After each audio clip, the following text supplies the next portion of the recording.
Good afternoon, Lucy. Hi, Davis. It's great to have you here. Thank you for agreeing to be interviewed for the Animas channel. Well, thank you so much for asking me. I feel very privileged. The pleasure's all mine. So, um, to introduce you, Lucy Higgins is an ICF PCC-accredited executive and career coach who specialises in helping working parents to feel fulfilled and achieve work-life harmony. Since 2018, Lucy's been running her own thriving coaching practice, combining her experience as a working parent with her knowledge as a sociology graduate, firework career coach, motherhood studies practitioner, perinatal mental health ambassador, and an NLP and mindfulness practitioner. And Lucy is also the most recent coach trainer to join Animas, through which she aims to facilitate an inclusive campfire style environment where everyone feels psychologically safe to share their reflections on the course content and how it's shaping their own unique coaching style and also their worldview. So, Lucy, I'd love to start by asking you if you can tell us a little bit more about the coaching that you now do as an executive and career coach. Yeah, so I have my own business. So I see my business as having like three pillars or three income streams.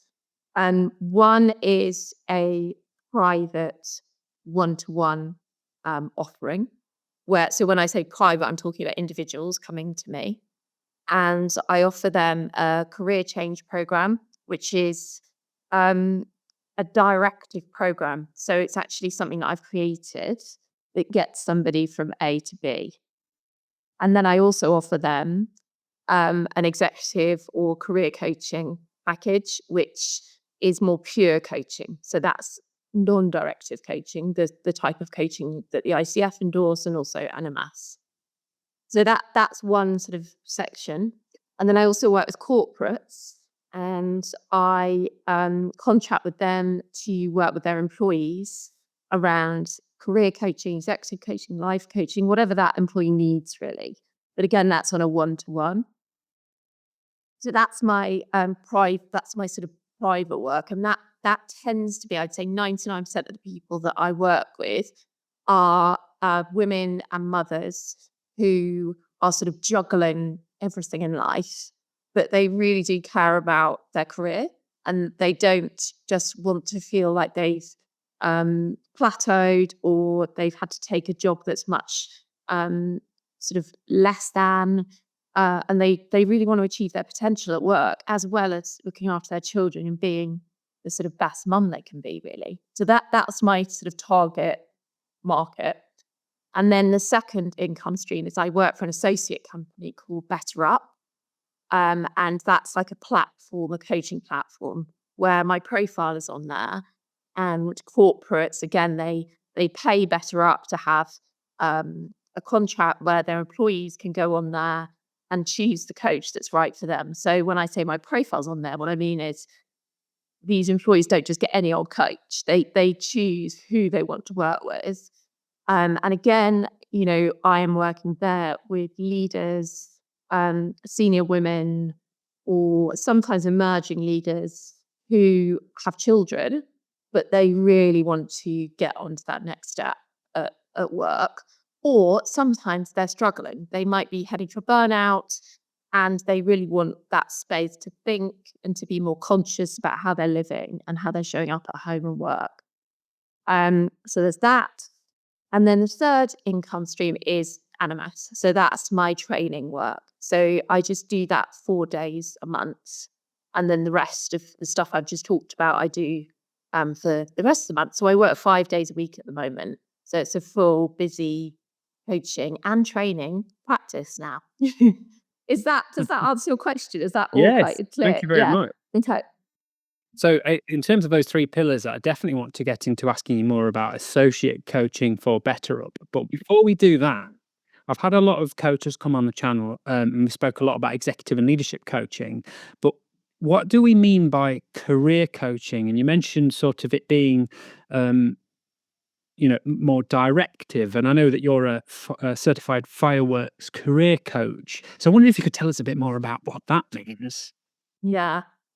So is your question about what's the difference between career and executive coaching, or is it more about how I work? Like what do you would you clarify that? And yeah. So to clarify, yeah. So what do we mean by career coaching, and how do you coach someone in that context?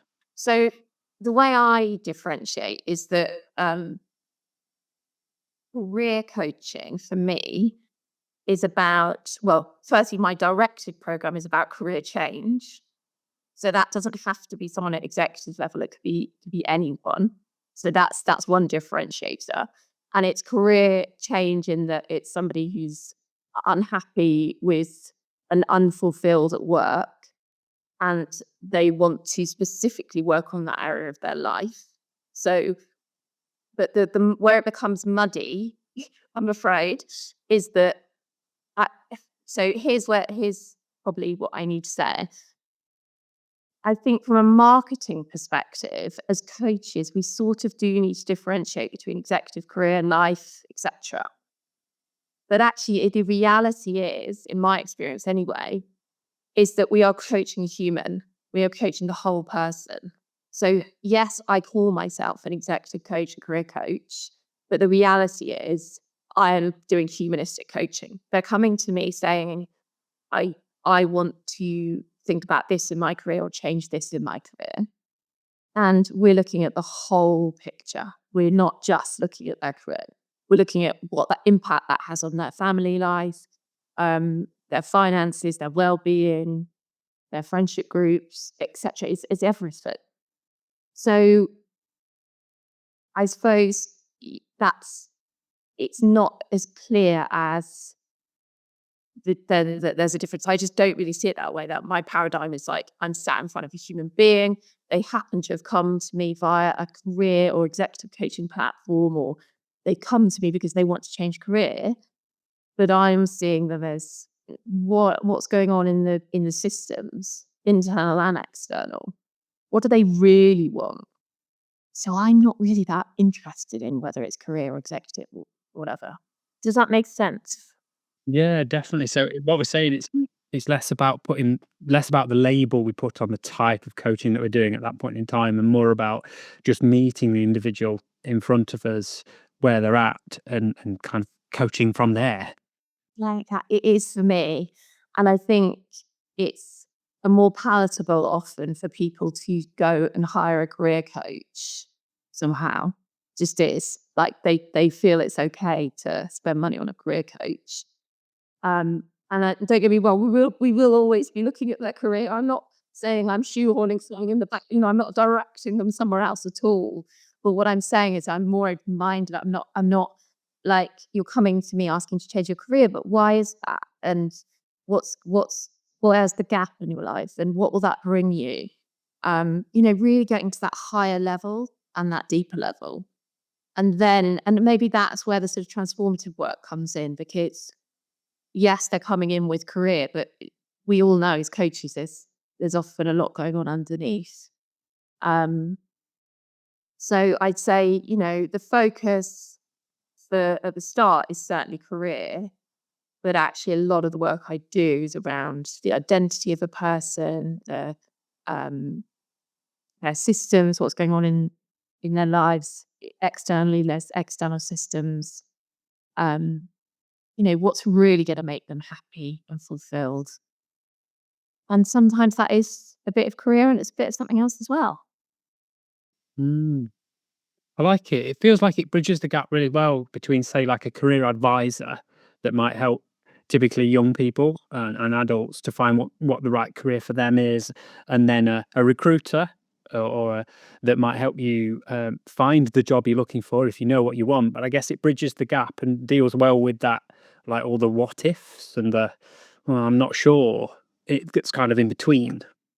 I definitely I'm very clear about that when people come to work with me, when they say I need to get a job or I need help with my CV. Like if I don't do that, I could do that. I do have the skills to do that. My background before coaching was in communications, so I could help people like that with that, but I don't really enjoy it. Um, no, I'm much more interested in who are you as a person, and therefore what job is going to suit you, what job, what career is really going to align with your deepest desires, gifts, strengths, values, ideal work environment, higher purpose, innate sense of um, meaning. Doesn't sound too deep, but it does get quite deep in the work that I do. Definitely, and I love it. I love that, and I think the reason I love it so much is because that's the work I did to get to where I am. So I was in a job that really didn't fulfill me and made me very anxious. And I did all the work that I do with people, but not in such a structured way. I just did it in a very sort of roundabout way, I suppose. Um, but I did all that work, and then I found this job that is so aligned with who I am. It's unbelievable. I can't quite believe I've got this job, you know? It's do you feel like that with your with or I know a lot of coaches feel like that when they find it. They're like, "Oh gosh, I didn't even, I found my people. I just suddenly feel I belong." That's how I feel. Uh-huh. I do. I often say to my clients, that the more coaching's a bit like the more you put in, the more you get out. And the deeper you're willing to go in the conversation, the stronger your potential outcomes will be. And we could have a very surface level, in the iceberg model, surface level conversation about changing jobs and what that might mean from like a practical perspective. But it's only when you go really deep below the waterline, sort of into the depths of that iceberg, that you start to maybe uncover why that person's been feeling so fulfilled for so long. And it might be, I'm 100% guilty of this, that they've been looking for fulfillment that work can never really give them because another area of their life is missing or lacking something, and they're wanting work to give them the full pizza. Whereas in like the wheel of life exercise, there's a lot of other really key elements to life alongside work. Yeah, and I think, as you know, my clients are all mothers. So when you become a mother, that wheel becomes even bigger and more sort of emotive, and people feel like they're holding so much. And so the coaching space is just that gorgeous space for them just to breathe and go, oh my God, I can actually think and work out all these different pieces and how they fit and how I want my life to look, rather than society dictating how my life should look, or my partner or my children. Like, how do I want my life to look? What does fulfillment look like for me as a mother, not me 10 years ago? Um, yeah, I just love that. I love providing that space for people. While we're on this topic, Lucy, I'm happy to share. I had a client just this morning actually say, I'm really struggling with this work life balance. And whatever I do, I can't seem to make it work. And I can't imagine a world in which it would work, having that equilibrium between work and life. And I introduced to him the concept of work life harmony. And I wondered if you could define that and how you use that in your coaching. So I believe that work-life balance phrase is really damaging to society. And I think it's sort of it's wrapped up in all those pressures on people to create the ideal life, and that a perfect life is a life of balance. And I mean, anybody you speak to says it's never like that. Like, never. There's always something going on in life that makes something else off balance. Um, and I've played around with semantics of it for years. And at one point, I was calling it work-life integration. I mean, I still sort of buy into that. Work-life harmony. Yeah, you pick that up off my website. I don't know if I work-life harmony. Yeah, I mean, harmony for me feels a bit more it feels a little bit more flexible. I don't know if you pick up on that and the semantics of it, but that's what I'm getting at. That life does this, and that I always have in my head this sort of trampoline underneath. And really, what I'm aspiring to, and what I feel my clients are too, is that when the shit hits the fan, we can bounce up. That resilience thing. We've got all these tools in place and these ways of thinking and behaving, and but when it all goes a bit wrong, we recognize it, we're aware of it, and we have the tools and the techniques in place to be able to bounce back up. And I think visually, I've got a trampoline here and I've got work-life balance and work-life harmony here. And life's just that, it's that. And what we're trying to avoid is going through the blooming trampoline, which, as we know, lots of people that happens to, whether it's burnout or clinical depression or whatever. But I think, coaching, or the type of coaching I offer, it helps people to build that foundation at the bottom of their trampoline so that they can bounce. And when they leave me, they've got it all there. They've got it in their backpack and they feel like, yeah, I've got this. Got like, I can deal with life's curveballs now. So I've kind of gone off tangent there a bit, but I think work-life harmony fits in with that bigger picture of the trampoline and all that. What's your take on what I've said? Yeah, yeah. No, I second that, and I think for me, it's a definition that I once heard and butcher when I try to share it with people is just around that, sometimes work does take priority. Sometimes work will be all encompassing, when you're ending that huge project, or when you're, something's going incredibly well and you're flat out with work, and then maybe work does take priority that day or that week, but it's so long as work is in service of the other areas of the wheel of life, for example, typically family, friendships, relationships, so long as work isn't, so long as they're not always taking a back seat, and then now and again, work takes a back seat and other things take a front seat. So it's noticing and recognizing that it ebbs and flows. Yeah. Does just work does life, all our life does, doesn't it? And again, one of the values of coaching is just having that space to notice that, to be aware of that is something, which one needs my priority at the moment of all these things in my life. Am I okay with that? What have I got in my resilience toolkit to manage that?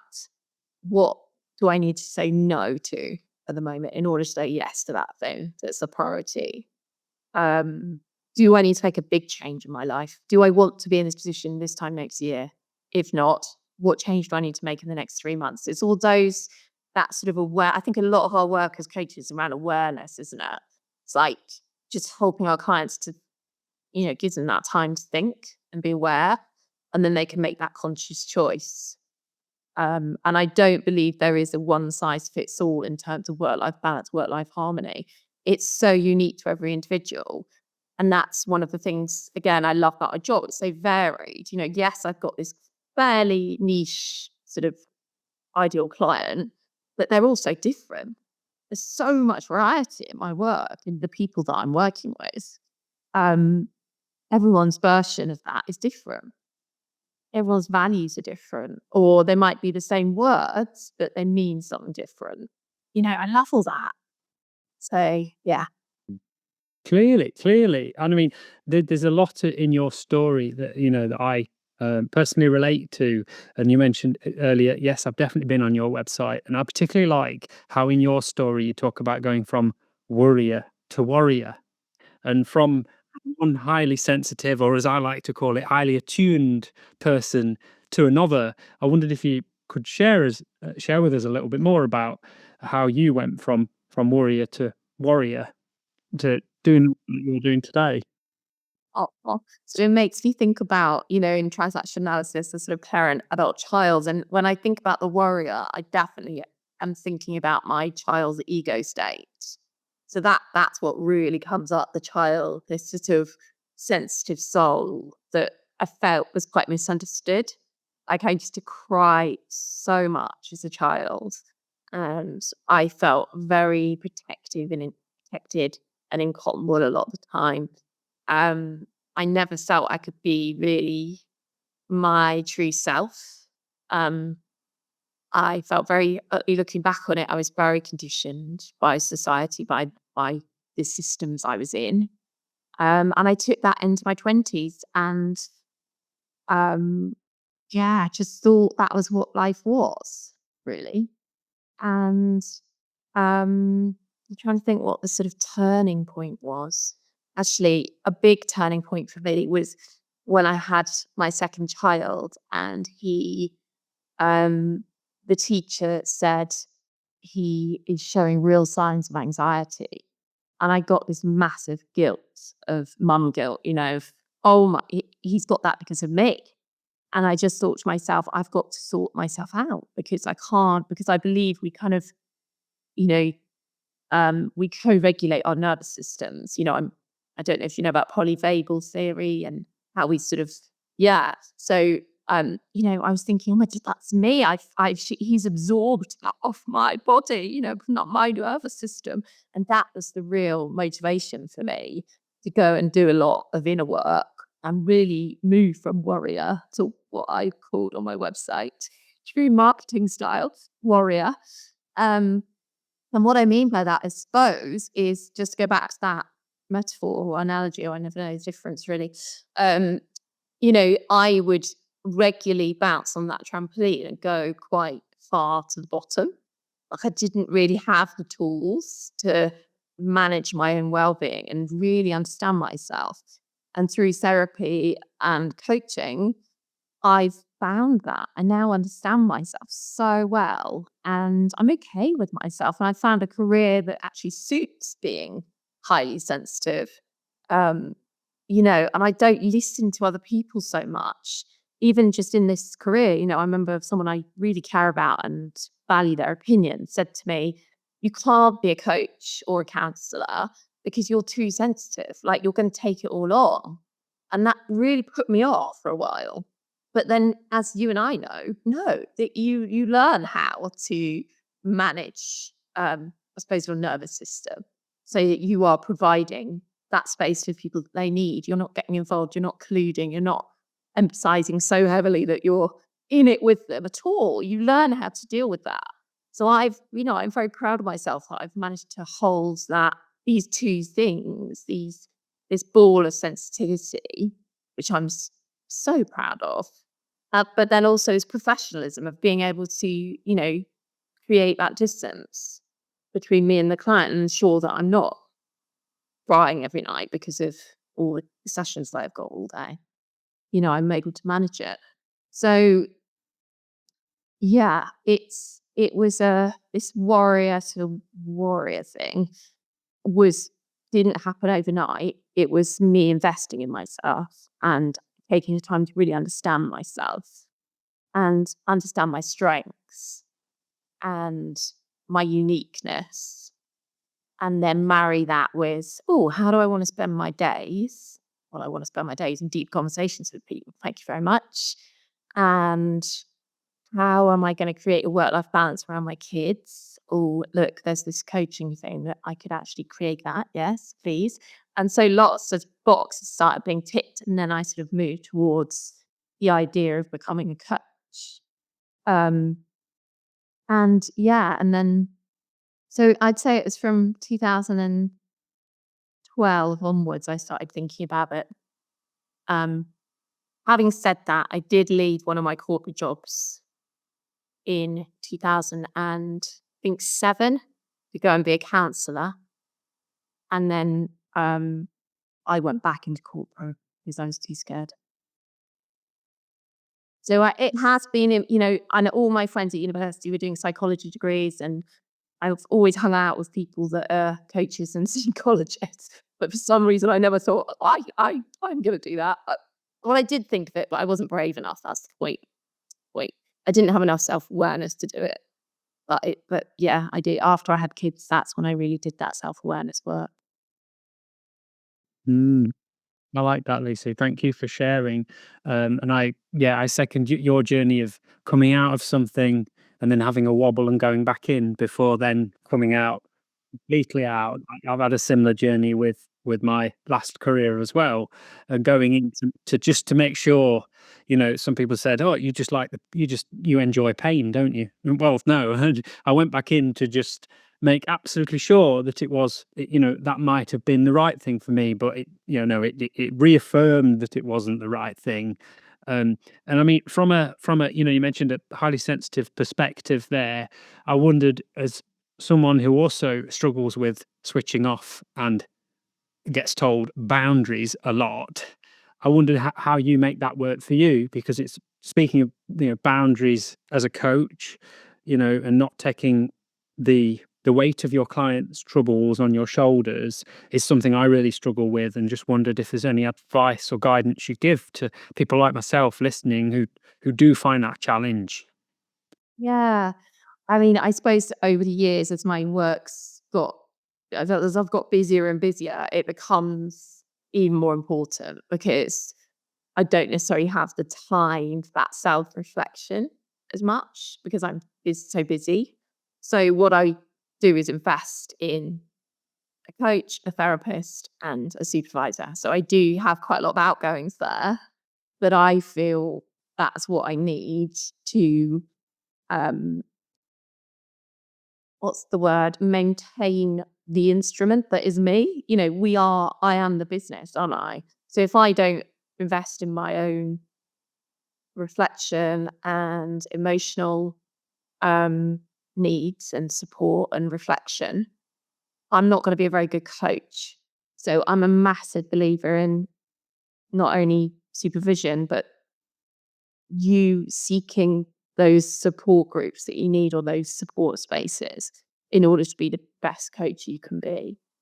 A highly sensitive person I personally believe, is going to need those kind of spaces because they can't operate. That they're probably deep thinkers and um, they probably feel it in their body a lot. There's probably somatic stuff going on. So I just think from an ethical point of view, professional point of view, it's really about knowing yourself and knowing what spaces you need to be the best that you can be and to hold that high quality coaching space all the time. So that's one of the things I do. So my supervisor's she's actually a psychotherapist as well. So the way that we've contracted is that sometimes I'll have, it might veer into a bit of sort of therapy, it might veer into supervision, it might veer into mentoring, might veer into coaching. And we have that really lovely contract. It's such an amazing space for me because I can just turn up and be me and not worry about whether she's able to hold that space for me. Um, so she's an absolute must. So there's that. What else? I mean, I'm actually really good at switching off. Um, so I work at home, but this is my office and it's got a door there and then that's my house. And I don't come in here unless I'm working. So there's a very clear physical boundary for me. So I can't imagine ever going upstairs and doing the washing and thinking about my clients. I think about my clients in here. So I'd give that as a tip to somebody, like think about the kind of physical boundaries. Um, I mean, I do look at my phone and kind of do admin and stuff on my phone, but it's not an emotional. I don't feel kind of heavy by that at all. So yeah, I think they'd be my tips. And I spend a lot of time in nature. I'm a real tree hugger and I spend a lot of time with my dog. Both those things really ground me and make me feel like everything's okay, even though I'm talking to all these people with things about their life they want to change. It's like it could feel quite unsettling, but it doesn't for me. No. This is good to know. But it's also frustrating that there's no specific answer or specific solution as such to, for how to have strong boundaries as a highly sensitive coach. But it's also really good to know personally that, for example, I do some of the things you mentioned, and I find it's the little sort of what they call routines and almost can't think of the word, but it's like, for example, just closing down the office at the end of the day, drawing the curtains, put the lights off. During the pandemic, I lived and worked in the same bedroom in a shared house, and had a little ritual of putting, a silk sheet over the screens to and then clearing my desk and putting everything away and tidying up and closing my work bag, even though my work bag never left the room, and going for a walk. And it was all of these sort of slightly strange practices to anyone looking from the outside in, but for me, it signified the end of the working day, and leaving the diary and the coaching books and things like that in the office, and physically shutting the door on it is really powerful when you do it over a period of weeks and months and then years, as I still do the same thing now, just in terms of psychologically reinforcing, okay, the screens are off, it's all closed down now. It is the end of the working day. Exactly. Yeah. I think that when you're working from home, and a lot of coaches will be, it is important to have those boundaries, those rituals. Um, so I do all of that. But I think the thing I really need to work on, and I'm still working on, is um, prioritizing my well-being over everything else. But ironically, that is a lot of what I do with my clients. But it's hard. It's hard to do. Hard to prioritize yourself when you've got lots of clients and children and dogs and husbands needing. Well, I've got more than one husband, but you've got people wanting your attention, and um, that's the thing for me for 2025. How do I incorporate more of a well-being routine into my week? Very good at that. Mm. And it's good to know from my perspective, I'm sure anyone listening can relate, that, no one truly has it all together and all sorted, and we're all still working at it, and we're all trying to find what works for us. And I think what you said earlier about the power of supervision, and also of knowing thyself, is a bit of a shout out to the power of training as a coach as well, as it is a journey and a voyage of self discovery. And the better you know yourself, the more able and equipped you are to like respond to the demands of a rapidly changing world. I agree. Yeah. Um, Nothing stays the same, does it?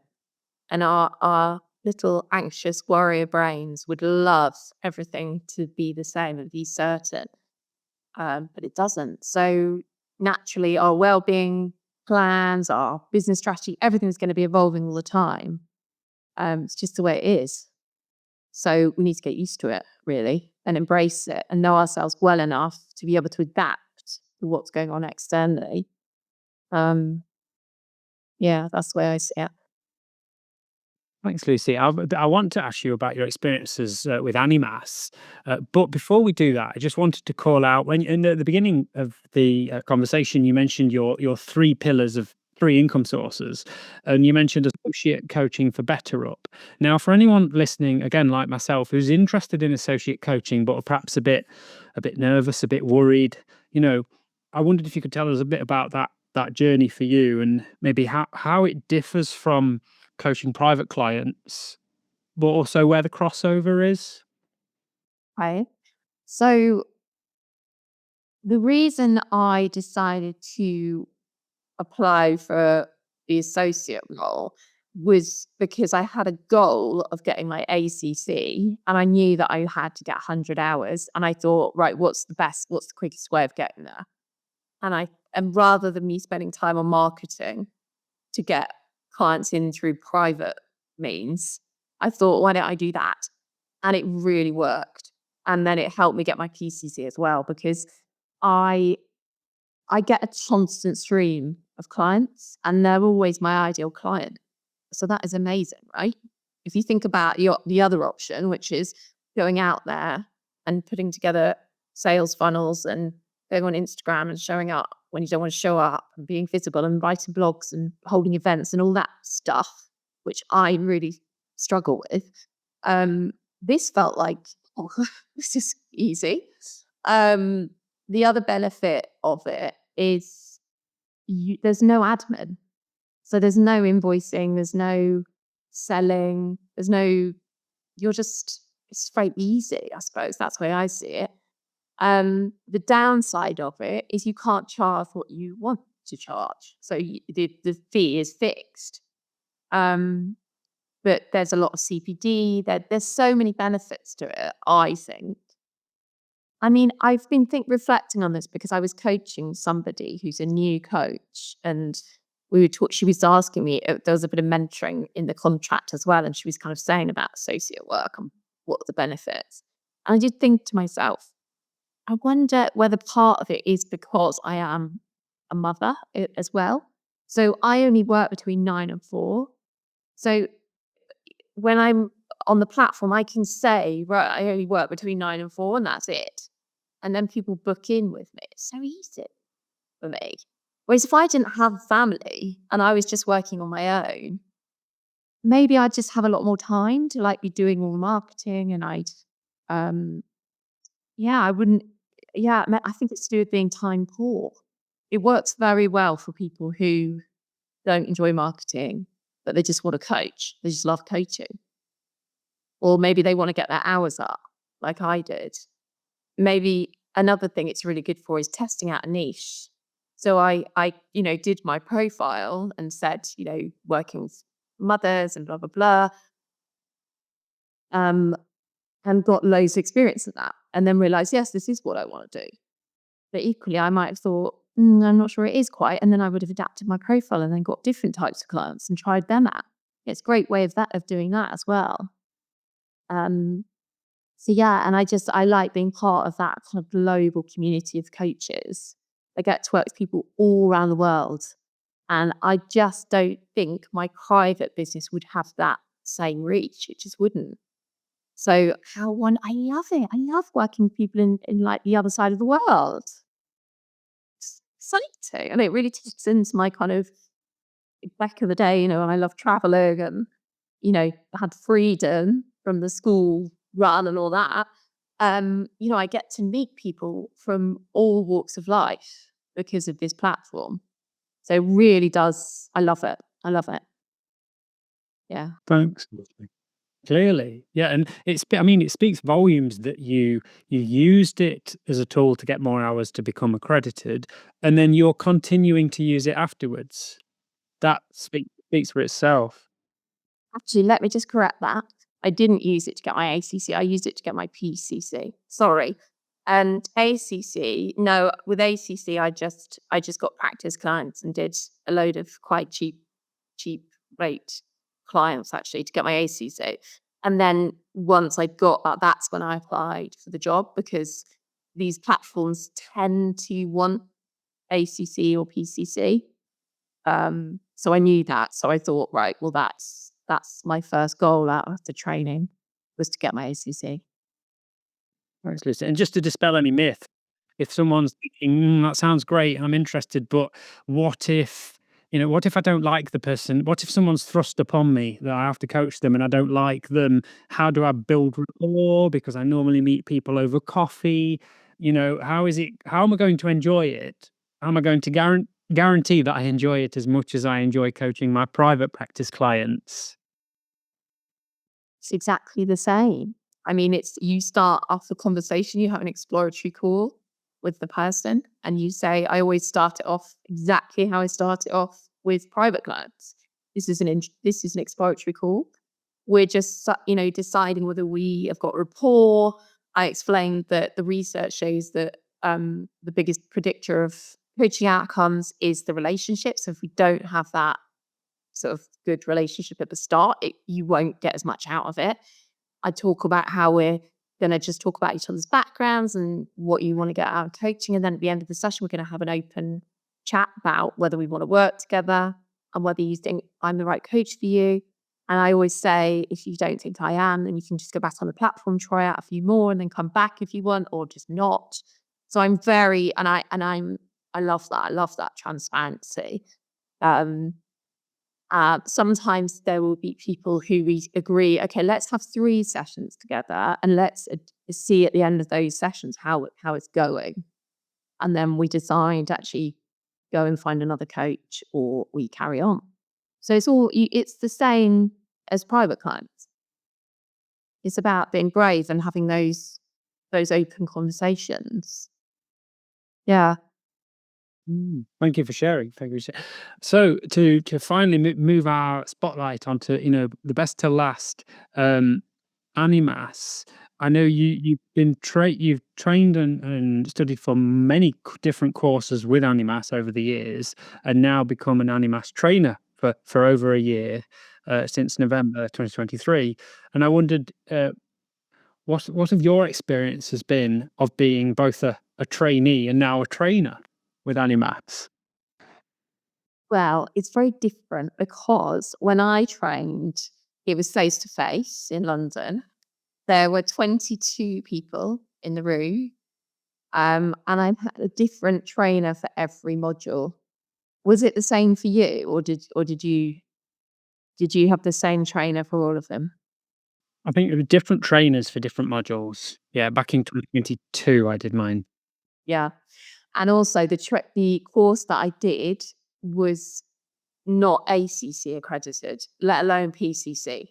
So the one that I now train on is PCC level. So it's a very different course to what I did, and it's also a different environment in everywhere.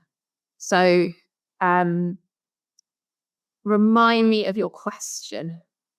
No, it's just broadly what was it like training with Animas compared to now being a trainer? Okay, yeah. Well, just completely different, I think, in a nutshell.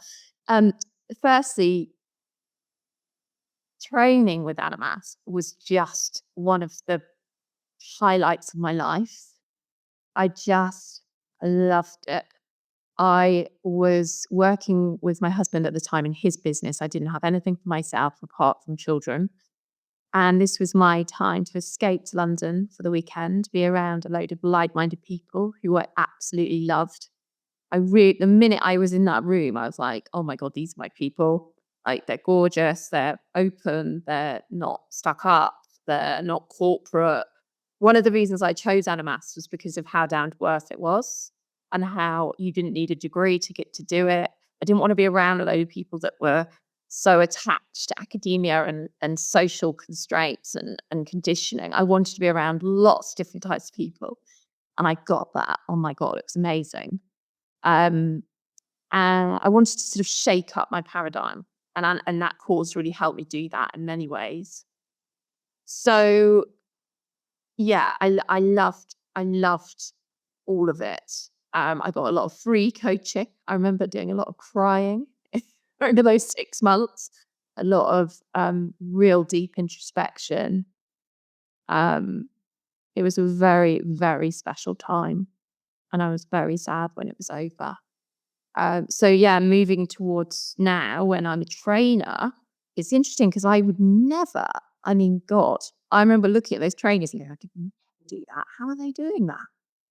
It's really interesting. I still feel I can remember that person going, how are they doing that? I was in awe of them. And and yeah, so it was a big shift to taking on that identity, to be honest. And it's taken me a while to get okay with it. Um, But I suppose maybe I see it as I'm a different person now. I've got a lot of experience. Um, I did some group coaching for a gender equality coaching company, which I was really passionate about. And that really helped me to learn how to hold that group space for people. I've also been in a lot of group spaces myself, and I really feel I know what human beings need to learn. I feel as I was saying this out loud, I'm like, "Oh, if only my children were in a school that help them to think rather than just tell." Um, so yeah, one of my sort of real things for training my paradigm with it, the way I frame it, is that I am sharing information and theories and ways of thinking and tools and techniques. And together we are discussing them and learning and critiquing them and trying them out and deciding what we're going to put in our coaching backpack and what we're going to leave there. And I just see it all as a sort of learning. We're all learning. I learn so much from these training sessions. And again, I get to meet all these different people. A bit like Better Up. I get to meet all these people. It's just gorgeous. I love it. And every session, every day, there's, I'm sharing the same course, but what they come out with, the discussions, it's different every time, which I absolutely love. It's really mentally stimulating. So yeah. Thank you. Thank you, Lucy. Wow. So many great things to say about Animas and also about your very clear passion for facilitating and holding space. I'm curious if there's any sort of wannabe facilitators listening or other facilitators, and just I wondered if you had any sort of key tips or advice that you'd give on how to create and hold that space.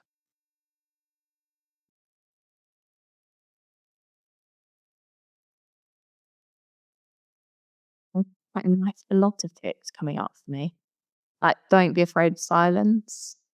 Silence is absolutely golden, I think. Don't, remember that we take a while to think. Don't move on too quickly. Get adept at the technology side of it, because it's not easy. Like managing breakout rooms and people putting their hand up and people writing in the chat and people going off the meetings for 2 hours and coming back. And it's a lot, to be holding. Um, I'd say really bring yourself into it, your authenticity. I get a lot of feedback about that with me. Like, you're so real. Like, it's you, people say because you show up as you, it gives us permission to show up as us and to be vulnerable, basically, and not understand things and the messiness of it all. I feel very messy. Like, I'm a mess. Like, I don't feel like I'm an organized, kind of got it all sorted person. And people like that. So I would say to somebody, if they're doing it, be okay with who you are and just show up as you, and then know that that gives other people permission to be them. Um, yeah, and just I think the laugh. Oh my god, we have such fun. Like, we have a real laugh. Really funny. Like, yeah. So yeah, don't be afraid to just have a laugh.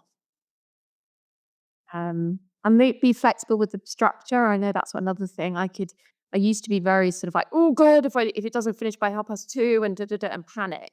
And now I'm like, no, I can just be flexible across these 2 days and go with what the group want and what their discussion points are coming, where they're coming from, where their learning is, and shape it and just be a bit more sort of spontaneous, lean into that a bit, and just bring all that gorgeous coaching mindset into the space. I think there's a real benefit of being a trained coach in facilitation, don't you think? Like, you can just bring all of those skills into the space. Um, and yeah, just give it a go. I never thought that I didn't apply for this job. I didn't, it would never have been like something I would have applied for. And so the other tip is just be open minded to people saying, I think you could do this and I think you'll be good at it, and go, okay, I'll give it a go. I like that. That's a very strong note to end on, Lucy. And if anyone's been listening and they resonate with your story, they want to find out more and they'd love to get in touch, where can they find you and how can they contact you? You can go on my website, which is lucyhigginscoaching.co.uk, or LinkedIn. I very respond very quickly on LinkedIn. Yeah, Lucy Higgins Coach. I am on LinkedIn, but I'd love to always connect with as many people as possible, really, and as many like-minded and non-like-minded people. I also like being challenged in my thinking. So, but yeah, please do get in touch. Well, thank you so much for coming on the channel, Lucy. Thanks for being so open and honest and sharing your story so authentically. It's been great fun. The time has run away with me for sure. And yes, it's been an absolute pleasure. Thank you. Thank you so much. I've loved it. I'm sad that it's finished. Until next time.